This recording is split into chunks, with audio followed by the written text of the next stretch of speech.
네, 이틀 전 개봉한 영화 어린 의뢰인입니다. 성공밖에 모르던 변호사가 3살 어린 남동생을 자신이 죽였다는 10살 소녀의 충격적인 자백을 들은 다음에 감춰진 사건의 진실을 파헤치기 위해서 뛰어드는 게 이 영화의 줄거리인데요. 영화 포스터를 보면 2013년에 일어난 실제 사건을 다뤘다고 적혀있죠. 오늘 재구성할 판결, 바로 이 영화의 모티프가 됐던 사건을 다룹니다.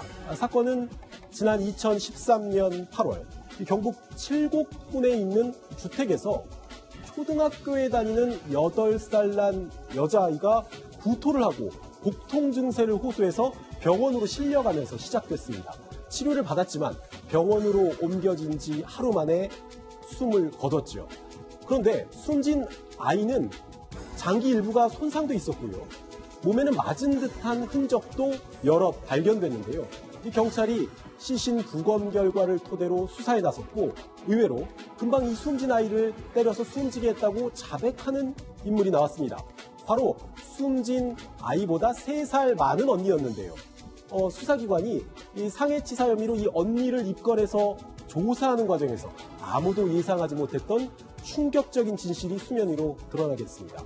결국 자백을 한 언니가 친동생을 죽음에 이르게 한 법적 책임을 지게 됐을까요? 자매가 사는 집에서는 과연 무슨 일이 있었던 걸까요? 판결의 재구성에서 확인해 보시죠. 안타깝습니다. 8살 초등학생이 사망했습니다. 2013년 8월 아이의 집에서 무슨 일이 있었던 건가요? 네, 2013년 8월이었습니다. 한 칠곡에 있는 한 자택에서요, 8살 초등학생 아이가 사망을 했습니다. 경찰이 조사를 하는 과정에서 새엄마와 언니가 내가 장난감을 사이에 두고 언니와 동생이 다툼을 하다가 언니가 동생을 때리고 배를 발로 차서 아이가 다쳤다. 작은 딸의 배를 발로 차임을 당하고 복통으로 호소를 했는데 이틀 후에 응급실로 후송이 됐지만 사망을 했다라는 것입니다. 그런데 이상한 게 그냥 언니와 동생 간의 다툼으로 동생이 사망했다고 하기에는 동생의 몸에서 수십 개의 멍이 발견이 됐고요. 또 몸 곳곳에 학대의 정황이 발견이 됐던 겁니다. 사망 원인을 보자면 일단 내부 장기 파열로 밝혀졌습니다. 이거는 이제 학대에 의한 것으로 일단 보이는데 언니만 계속 학대했을 것 같지는 않고요. 혹시 가족 중에 누구라도 또 다른 사람이 학대에 가담을 한 정황도 있었나요? 네, 이제 경찰은 이 학대라고 하는 그런 차원에서 이 8살 먹은 아이와 같이 사는 사람이 과연 누군가? 거기에 이제 새엄마가 이제 존재를 했습니다. 근데 새엄마는 이제 경찰 조사에서 본인은 8월 14일에 언니하고 다투는 그 딸의 어깨를 이렇게 살짝 밀었을 뿐이고, 그때 당시에 이제 딸이 넘어지면서 엉덩방아를 찢긴 했지만 본인은 손찌검을 전혀 한 적이 없다라고 얘기를 했고요. 그리고 이제 그 이전에 이 작은 딸을 훈계를 하다가 주먹으로 배를 2차례 때린 적은 있다. 즉 다시 말해서 훈육 차원에서 본인은 체벌을 했지만 학대는 없었고, 이번에 이제 그 내부 장기 파열은 전적으로 11살 언니가 얘기한 대로 언니가 한 짓이다, 이렇게 이제 본인이 얘기를 하면서 자신의 책임은 빠져나가는 것이죠. 어쨌든 지금까지 드러난 사실로 보면 동생을 죽였다고 한 사람은 일단 3살 많은 친언니고요. 이거는 친언니도 인정을 했으니까 당연히 경찰에서도 용의자는 친언니로 받겠군요. 물론 새엄마가 훈육 차원에서 때렸다고는 하지만 결국 이제 죽음에 이르게 한 책임이 누군지를 밝히는 이제 경찰 수사의 핵심이 됐는데 3살 많은 11살 친언니가 일관되게 주장을 했습니다. 장난감을 사이에 두고 싸우다가 내가 동생을 때려서 죽게 만들었다는 거죠. 경찰 조사 과정에서 손짓발짓을 하면서 자기가 어떻게 때렸는지 어떻게 발로 찼는지를 보여주니까 경찰은 이게 하지도 않은 사람이 그런 얘기를 할 리가 없잖아요. 그러니까 이 진술이 신빙성이 있는 것처럼 보였고, 경찰이 당시 놀랐던 거는 이런 진술을 하면서도 3살 많은 친언니가 반성의 기색도 없었단 말이죠. 그래서 정말 이 일을 11살짜리 초등학생이 벌인 건가라고 생각하긴 했는데, 일관되게 이 3살 위에 언니가 얘기했던 건 동생을 때린 건 나였고 엄마는 동생을 때린 적이 없다. 이렇게 계속 일관적으로 진술했죠. 믿어지지 않는 얘기입니다. 그러면은 이 친언니의 발언에 가족들도 다 인정을 하고 동의를 했나요? 예, 특히나 이 계모가 이 사건을 더 어떻게 발언을 했냐면요. 평소 큰딸이 부모의 사랑을 독차지하려는 욕심이 유난히 강해서 둘째 아이와 자주 다퉜다, 이렇게 발언했습니다. 이 말을 보면요. 작은 딸을 죽게 한 직접적인 원인, 행위자는 큰딸이다, 이런 식으로 확정지는 듯한 그런 뉘앙스가 있고요. 심지어는 더해서 평소라는 말을 강조함으로써 사건이 정작 일어날 때는 자신이 현장에 없었다는 것을 눈치 비친 거죠. 그래서 완전히 자신은 사건에서 면책돼서 빠져나가려는 그런 의도가 비치는 그런 진술을 한 것입니다. 근데 상식적으로 이 내부 장기 파열로 이제 사망을 했는데 11살 친언니 혼자서 때린다고 해서 이런 결과가 나올 수가 있는 거예요? 일반적으로 이제 내부 장기 파열로 사망에까지 이르게 되려면 그 순간적으로 굉장히 강한 외력이 복부라든가 이런 데 작용을 해야 됩니다. 근데 이제 지금 이제 그 범인으로 이제 얘기가 되고 있는 이 11살짜리 어린아이, 그것도 남자아이도 아니고 여자아이가 그런 그 어떤 외력을 순간적으로 발휘했을까라고 하는 것이 좀 의심스럽고요. 가장 결정적인 것이 지금 이제 이 어머니는 뭐 그 사랑을 독차지하기 위해서 둘이가 싸웠다 이렇게 얘기를 하고 있습니다만은 담임 선생님의 말은 달랐습니다. 담임 선생님은 도대체 이 엄마처럼 그 동생을 끔찍하게 생각을 했고 애가 어떻게 저렇게 싶을 정도로 잘 챙기냐 할 정도라고 해서 완전히 반대되는 그런 진술이 나왔습니다. 이 사건이 어떻게 흘러갈지 궁금한데 최연소 상해치사 용의자가 되면서 당시 굉장히 큰 충격을 줬습니다. 이 언니, 그런데 재판 중에 굉장히 놀랍고 충격적인 사실을 말했다고요? 경찰 조사 과정에서는 네. 아주 일관되게 동생을 죽인 건 나라고 얘기를 했잖아요. 그런데 재판에 가서는 말을 바꾸는 겁니다. 내가 동생과 싸운 것은 맞지만 동생을 때리거나 죽이거나 한 것은 아니라고 얘기를 한 거예요. 갑자기? 네. 그리고 그러면 왜 경찰 진술에서 네가 동생을 죽였다고 했냐? 재판부가 물어보니까 새엄마가 시킨 증언이라고 얘기를 했습니다. 새엄마가 자기가 시키는 대로 말을 하지 않으면 가족이 깨질 것 같아서 그런 거짓 진술을 했다고 얘기를 한 건데요. 사건 당일 실제로 있었던 일은 TV를 보다가 죽은 동생이 시끄럽게 군다면서 새엄마가 발로 20여 차례 넘게 짓밟고 입을 막아놓고 주먹으로 때려서 동생이 숨졌다 이렇게 얘기를 한 건데요. 원래는 그러니까 새엄마가 감시를 하고 있으니까 제대로 자기의 진실을 얘기하고 있지 못했던 건데 새엄마도 어쨌든 학대 혐의로 이제 재판을 받는 상황이 되면서 친모에게 지금 가 있는 상황이었거든요. 친모에게서 가서 마음이 좀 안정되면서 자신의 변호를 맡은 변호인들에게 나도 새엄마에게 학대를 당했고 실제로 동생을 죽음에 이르게 한 것도 새엄마였다. 이런 진실을 털어놓게 된 거죠.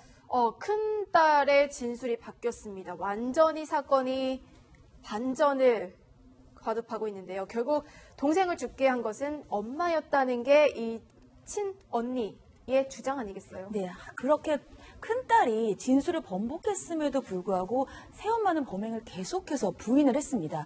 여기서 이상한 것이 이 아이가 복통으로 싸우면서 이틀이나 있다가 병원에 갔잖아요. 결국 사망에 이르게 됐고 그렇다고 한다면 이 엄마와 아빠 왜 이틀이나 아이를 병원에 데려가지 않았는가 이 부분이 또 하나의 쟁점이었는데 이 부분에 대해서도 엄마는 부인을 합니다. 아이를 병원에 데려가자고 내가 남편에게 얘기를 했지만 남편이 15일 아이가 이제 다치고 나서 다음 날이 광복절이었습니다. 광복절이어서 응급실을 가면 돈이 너무 비싸다. 경제적으로 부담이 되니까 하루를 기다리고 그 다음 날이 되면 내가 회사에 가서 가부를 받아오겠다고 얘기를 했고요. 그래서 하루를 기다리고 남편이 가부를 받아올 때까지 기다렸을 뿐이지 아이를 방치한 것은 아니다라며 부인을 했던 거죠. 아니 아이가 그렇게까지 되는데 누가 하루를 더 기다립니까? 상식적으로 이해가 잘 안 되네요. 네, 새엄마가 이렇게 본인의 책임을 부인하는 발언을 하니까 재판 중에 이 큰딸, 3살 위의 큰딸은 판사에게 편지를 보내기도 했어요. 엄마가, 그러니까 새엄마죠. 새엄마인데 아줌마라고 이 편지에서 썼습니다. 아줌마가 동생을 죽였다고 진술하라고 강요를 했다라는 내용이 적혀 있었고요. 재판부에게 이런 얘기를 했습니다. 아줌마를 사형시켜달라. 이런 내용도 편지에 담겨 있었죠. 큰딸의 진술도 새 국면을 맞이한 사건입니다. 그런데 더 놀라운 것은요. 작은 딸이 사망하니까 이 엄마, 새엄마가 태연하게 이 작은 딸의 장례비까지 요구를 했다는 겁니다. 당시 군청 관계자의 이야기도 들어보시죠. 장례가 끝난 후에 돈이 없어가지고 지원을 받을 수 있느냐 질문이 왔었는데 사망한 지 한 일주일 뒤에 찾아오셨던 것 같아요. 지금 돈이 너무 없어가지고 생활고에 시들해서 월세는 쪽도 못 내고 있고 그러니까 장례는 더더욱 못하고 있으니까 여러 가지 그다음들을 문의해 왔죠. 당시에 군청에서도 좀 뭔가 이상하다라고 느꼈던 것 같아요. 그래서 돈을 바로 지급하지는 않았던 것 같죠. 예, 군청에서는 그렇습니다. 이게 차상위 계층이었는데 이 부부가 이 차상위 계층은 현행법상 장례비를 지원받을 수가 없었다고 합니다. 그래서 뭐 다행히도 부부가 빈손으로 돌아갔고요. 더군다나 이 계모는 딸이 숨진 직후에 그 해바라기 센터라는 곳에 전화해서 아이가 병으로 사망했다 이렇게 거짓말을 하면서 어떻게 장례를 치러하냐 이렇게 문의를 했는데 센터가 오히려 이걸 수상하게 여기고 경찰에 신고를 해서 부검을 해보니까 병으로 사망한 게 아니라 내부 장기 파열인 거예요. 그래서 이 범죄가 드러나게 된 단초가 됐는데 그 단계에서 또 그 큰딸에게 책임을 전가해서 큰딸이 처음에 처벌을 그렇게 받았던 것입니다. 정말 극악무도하네요. 정말 인면수심의 새엄마. 속속 진실이 드러나고 있습니다. 주변 사람들뿐만이 아니라 큰딸도 이제 마음이 점점 안정이 되니까 구체적으로 이제 진술을 하기 시작했던 것 같아요. 네, 그러니까 이제 그 진술하는 과정에서 이 새엄마가 일회성이 아니라 상습적으로 학대를 해왔다라고 하는 것이 밝혀졌는데요. 사실 뭐 이제 그 새엄마가 모든 이 그 가정에서 새엄마 그렇게 하는 것은 아닙니다. 심지어는 뭐 친모에 의해서 뭐 살인도 있으니까요. 그런데 어쨌건 이 학대를 하는 사람들의 심리는 상대가 바로 뭐 이렇게 사망하거나 그러지 않고 오랜 기간 동안 자신의 심풀이를 할 수 있도록 살아주는 것이 이제 목적인데 그 과정에서 조절이 안 돼가지고 이 아이가 사망을 하게 됐죠.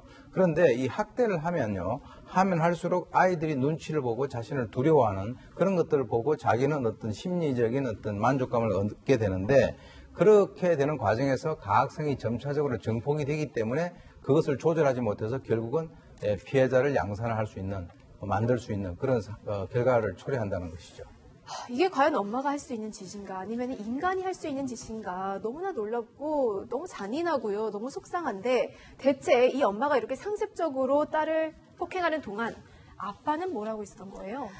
엄마는 새엄마라고 하더라도 아빠는 친부였습니다. 그런데 이 친부가요, 이렇게 계모가 아이들을 학대할 동안 말리기는커녕 옆에서 지켜보기만 했다는 겁니다. 아까 말씀드린 바와 같이 복통을 호소한 아이를 이틀이나 방치한 것은 물론이고요. 심지어 딸이 사망 판정을 받은 직후에도요. 슬퍼하기는커녕 스마트폰으로 게임만 하고 있었다. 이러한 진술도 딸이 있었습니다. 죽었는데 스마트폰을 게임을 하고 있었다고요? 네.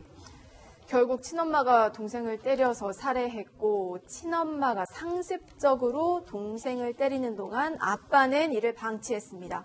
검찰의 공소 사실에도 변화가 있었겠군요. 예.